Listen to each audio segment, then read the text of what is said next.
Welcome everyone to New Jersey Dam. My name is Frank DiCarlo with RPR Graphics. We're doing something a little different here tonight with our meetup and conducting it online via web conference. Kind of exciting. We believe these may have some legs as fillers for in between meeting face to face, making these recordings available to people who couldn't possibly make our meetup, making these panel discussions available to people outside the state of New Jersey, and even more importantly, the ability to include experts in the field who don't reside in this amazing state. Case in point, we have a few talented people here tonight. But first, New Jersey Dam wouldn't be here without the help of Deb Fanslow and Ron Gill, who are joining us. Let me bring them in. But why don't you introduce yourself, tell us a little bit about yourself. Let's keep it brief. Half hour is going to fly by. All right. Hey, everybody. My name is Ron Gill. I'm a digital asset manager at Cognizant's marketing division. Thank you, Ron. Hi, it's Deb Fanslow. I have come a long way from the trenches of when Dam first began in 2000, 2005. I was working as an art director in the creative area and went full circle, became a librarian, and have been doing Dam for a number of years now within the library, museum, and CPG fields. Terrific. Thank you, Deb. And our guests tonight include Nuno Silva and Heidi Quicksilver. Nuno is on the executive board of the DMLA. Nuno, why don't we bring you up so you can talk a little bit about yourself and what's happening at the DMLA on Thursday and Friday. Hey, Nuno. Hey guys, yeah, I'm Nuno Silva. I'm Vice President of Product at Stocks United, which is a stock photo and video library. And part of that means that I'm on the board, as Frank mentioned, of DMLA, which is the Digital Media Licensing Association. And we're having our annual conference in New Jersey, and it starts on Friday. We got a ton of panelists and discussions and all kinds of interesting things regarding media licensing and use of copyright and sometimes free content. So if you're interested in media licensing at all, you should definitely check out DMLA and the conference here in New Jersey. Fantastic. Thanks, Nuno. Hey, Nuno, what exit? You'll have to ask my Uber driver. But we're actually at the Hyatt here in Jersey City. Jersey Joe. Our other guest tonight is Heidi Quicksilver. Heidi, I don't see you in our panels. Where is she? HQ. There we go. Heidi, you're on mute right now, but welcome. You should give us a little introduction. Say hello to everybody. I suppose I should have put my full name in there. HQ. Yeah, threw me off. Everyone knows me as HQ, I think. Now I know. Yeah. Hi, I'm Heidi Quicksilver. I am currently the Director of Digital Media at the Rock and Roll Hall of Fame. I have a long history of doing digital asset management and technology in cultural institutions, mainly art museums. I've been at the Minneapolis Institute of Art. I was the Dams person at LACMA, the Los Angeles County Museum of Art. I was also in Manhattan for a little bit at the Jewish Museum on the Upper East Side. I've worked with the Corning Museum of Glass. I've worked with the Dia Art Foundation and a handful of others, all helping them kick off, get started, and launch inaugural digital asset management systems and projects. Fantastic. Thank you so much for being here. Thanks for having me. Absolutely. Before we get this going, I want to talk to everybody else who's just viewing us this evening, the live viewers. We're going to try to take some questions at the end. This is going to go pretty quick, I'm sure. If you haven't already, move your cursors around a little bit. There should be an option for you to raise your hand. When we're taking some questions, I'm going to ask you to raise your hand so that we know we can put you on to speak. But if you just want to type in some questions in the chat along with your email, our panelists would be happy to answer those. We'll make those available via all our different social media outlets in the beginning. Well, I'll get to that later. But why don't we just get started? So Heidi, ELO finally inducted? No? Yes? We just last week, feels like it was forever ago, announced the 2017 nominees. So you can go to rockhall.com/vote, and ELO is nominated for the first time ever. Yeah. Yeah. So, I can go on, but I won't. So, yeah, and you're right around the corner from the stadium, Cleveland, right? I am. I'm a block away. It's right there, the World Series. So in case you hear any fireworks going off, that means somebody hit a home run, and we can pick that up after we get off this call. That's great. So let's get into it. So what is metadata? What is metadata? Why does metadata rock? Well, the technical description of metadata is data about other data. I think that's the very basic description you'll find if you ever Google what is metadata. The way that I guess I like to think about it is with a little bit more of a descriptor, I guess, coming from a museum, cultural heritage, rock and roll background. It's information that tells me what I'm looking at or what I'm looking for. It's information that allows me to search for and find digital assets and other assets that are related to each other. There's technical metadata, which is information that automatically lives within a digital asset that comes from the technology that created it. For example, from a camera, it'll tell you the f-stop, it'll tell you the shutter speed, it'll tell you the name of the camera, it'll give you a number automatically, it'll name it automatically, which of course you're going to rename later.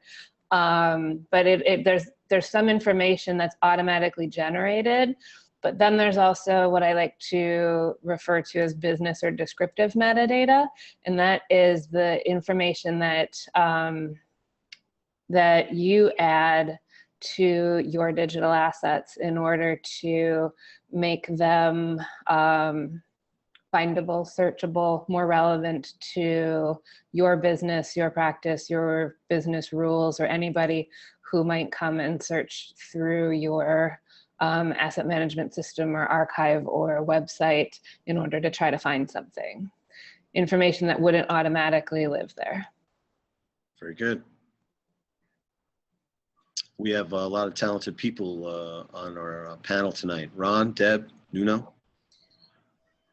Yeah, metadata. Are we still talking about what it means to us individually, or because I can go on. To me, it means outside of, I think I said this before, it means a lot of work because I have to make sure that everybody can read the metadata and find it useful. It's quite an interesting challenge to make sure that the metadata fields are correct across many groups, and doing what we're doing at Cognizant's global effort. So making sure that everybody's on the same page with the same metadata and they can understand what that field is and how they can use it is a bit of a challenge, especially when you're dealing with international and when you're dealing with multiple offices.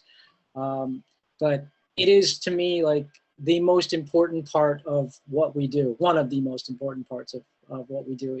it makes the data that we put in there very useful. Yeah, and I think I can just go off of that and say that without metadata, I think a lot of the stock image libraries would be out of business. We, Absolutely. we depend on it to find content. Our buyers depend on it so that they can catalog the content that they license. They need to know where they got it from, who the owners are, and what rights they have to the images, and the videos as well. But more and more, we're actually seeing some of that technical metadata becoming more important to our buyers. They're asking for content that has geolocation embedded in it. They're looking for content shot with specific cameras, whether it be mobile cameras or DSLRs.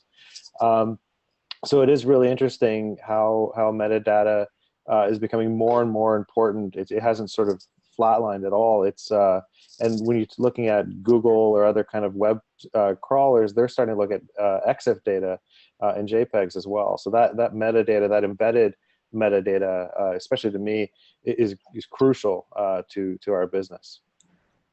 It's interesting. For me, quickly, metadata is gold.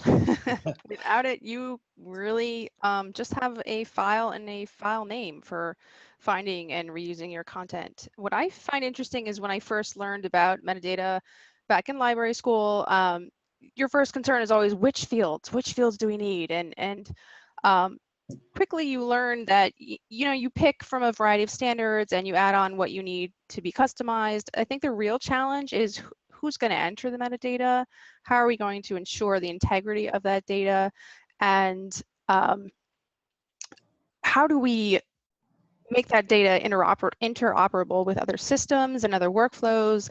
How do we get that integration across different systems? So it's really like much more complex than just what field are we using.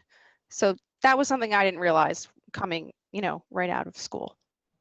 I would love to just add on to that one of the best things that you can do at the beginning of any asset management project is to clearly define and document what data goes where.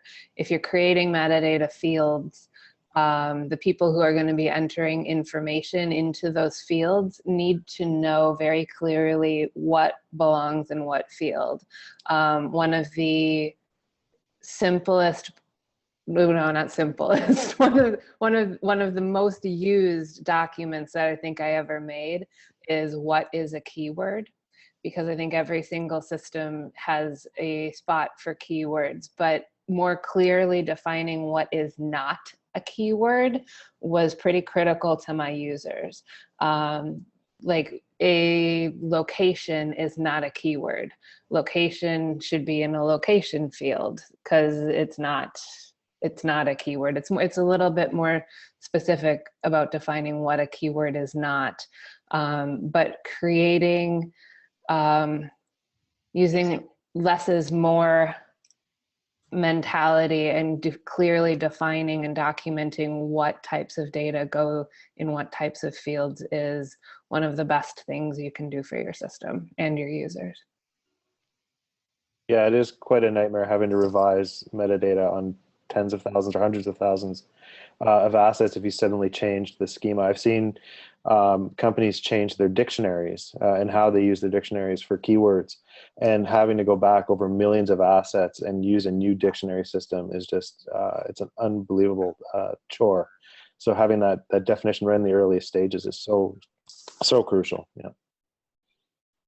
Yeah, we have the same problem trying to get everybody on the same page when we use our metadata. We have so many groups and so many different teams that a lot of times we find ourselves using two different types of categorizations, mainly the project, what specific project, which will link back to which development team is working on that. And the other would be the descriptive metadata. Which would be everything that we do. We primarily deal with the marketing department. So we created an in-house structure for our general marketing categories, which are collateral and newsletter, email blast, stuff like that, that is simple enough for the global community to latch onto. There's certain little instances that you have to pick up when you're dealing with those things. Like in Europe, they don't call them email blast. They call them emailers. So you'd have to make sure that when you're creating your metadata field, that you take into consideration different viewpoints and how the user from another area or another team would interact with that field, whether they'll understand it or not. So that's kind of like the crucial part that we find, like, that we have to work back and forth in order to get the blessing on all the teams. And that's generally a longer process than it probably should be. For sure. Coming from a museum background, I guess I would like to add to that we have a lot of different types of digital assets that we store within one system. And as far as creating data fields and defining what data goes where, there's usually a handful of overlap between assets that are related to our collection or collection objects versus assets that are related to our archive and our archive objects, which are different, along with marketing objects, which might be graphics or logos or event images or any of that sort of thing that we might use for promotions or for the website that aren't related to any types of objects that we have in a collection or the archive at all. But then we also have education assets, which might be a document about a curriculum that was created for a class that they do, or a PowerPoint that they use in order to teach the Toddler Rock class that is coming in tomorrow morning at 8 a.m. And I mean, it's trying to find a way to manage many different types of assets, but then also finding where they overlap. I mean, when I'm talking about data around objects usually have, and if you're coming from an art background, artist title, date, medium, era, description, location, those sorts of things. Some of those types of data fields are going to overlap into marketing stuff, but not unless you define how that exists ahead of time. And we use the same system for all of these different types of assets so that we can create a story. There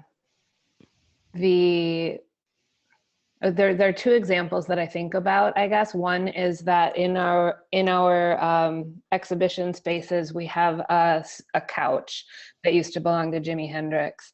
And when you go through the Jimi Hendrix exhibit, you don't really think too much about this couch that's sitting there, because you want to see the guitars, or you want to see the outfits, or you want to see the things that you more readily associate with Jimi Hendrix. But if you look in our asset management system, and one of the things that we use it for is that we also in our archive have a video of Jimi Hendrix's father sitting on that couch talking about Jimi Hendrix.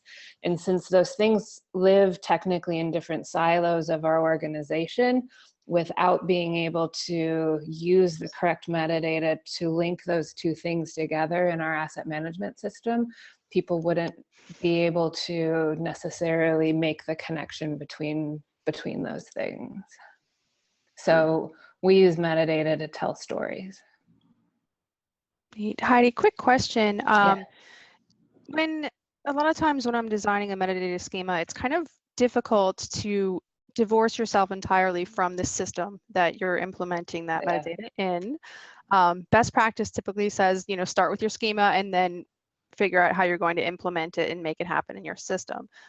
Coming into the Hall of Fame Museum, or I guess it's Rock and Roll Hall of Fame now, right? It is, yep. So coming in, did you feel that your system could accommodate the schemas that you needed? Because I've worked with a lot of different systems, and some have like templates attached to asset types, and some have it attached to folders. And it sounds like for museums, you have so many different use cases and different types of assets that you really need a robust system that can handle that kind of complexity. I was just curious if your system had that already, or if you had to do some configuration magic. The Rock and Roll Hall of Fame did not have a system when I started. And neither did LACMA, and neither did Minneapolis, and neither did the Jewish Museum. So the thing that I work hard on, and the thing, I guess my specialty in the field, is implementing inaugural asset management systems. And kind of creating order out of chaos. I usually come into organizations and work through servers and external hard drives and Dropboxes and all of the ways that people manage their digital assets when they don't have an asset management system. And then I get to make magic that makes everybody's lives easier in order, and I have to learn really, really clearly how the people in the organizations I work with do their jobs. If I don't understand the way that they are looking for things, the way that they're organizing things, the way that they do their jobs, then I can't build a system for them that is going to give them their search results that they're expecting, that's going to organize their assets in case the search doesn't work so that they can maybe find some things in folders. It's usually a lot of really intense sort of infrastructure planning, and then user testing and user testing and user training and more user testing.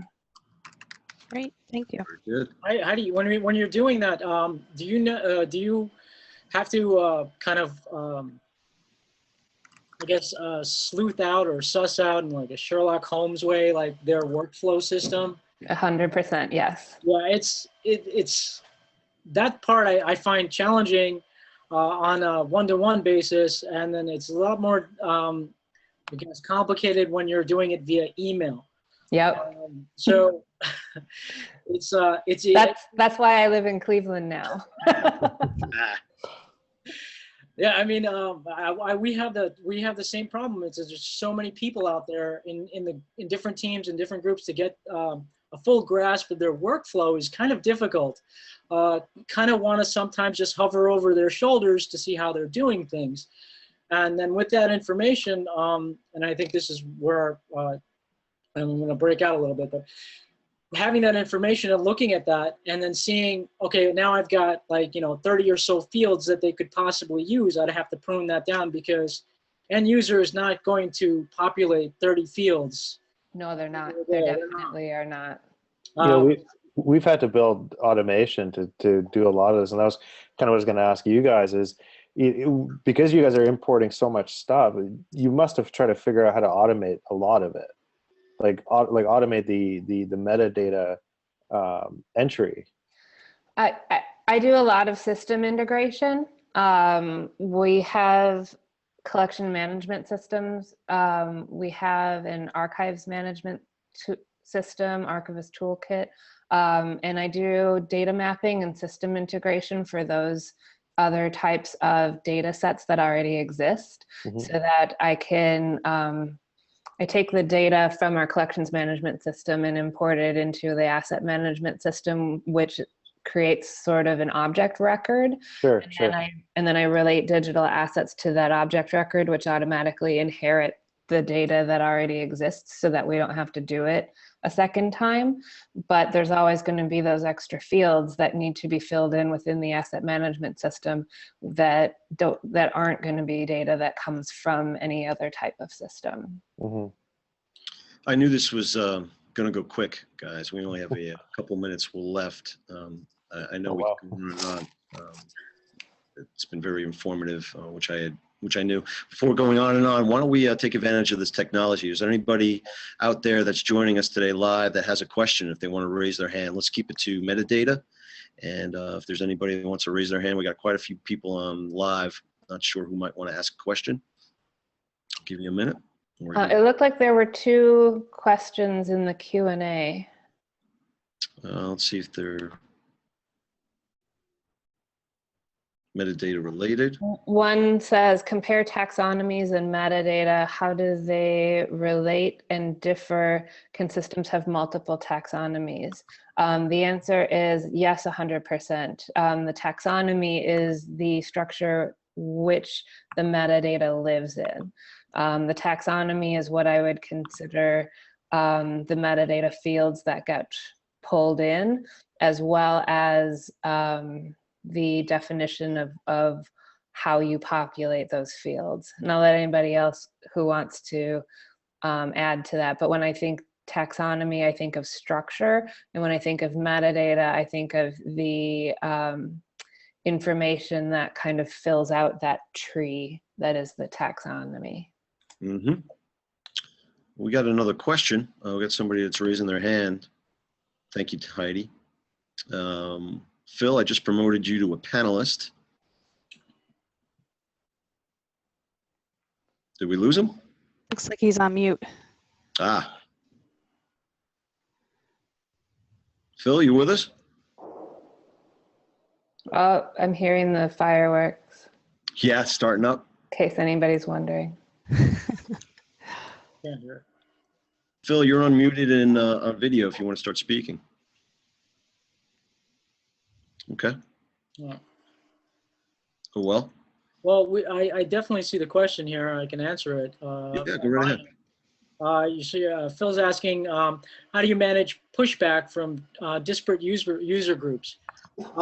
That's difficult. Pushback happens a lot, especially when I'm dealing with, teams in different regions who have a very organized and already preset way of handling their files. They don't want to tag it in a certain way, or they don't want to organize their files in that way, or they'll get back that it doesn't fit.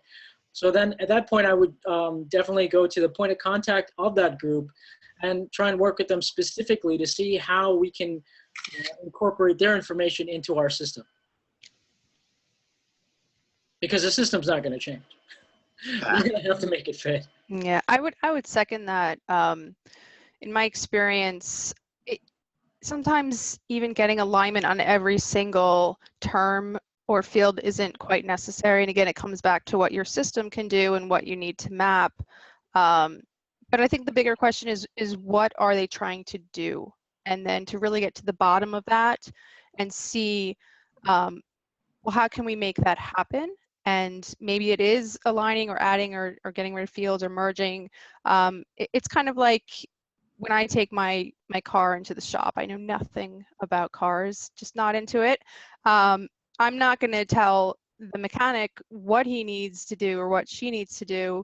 I'm going to say what's wrong or what I'm trying to get the car to do, and he or she will go in and fix it using their expertise. So it's sort of a matter of trust and bringing people together and listening to them and getting to know their needs first and foremost. Let them know that they're being listened to and heard, and then figuring it out together. Very good. Everybody, that's a half hour.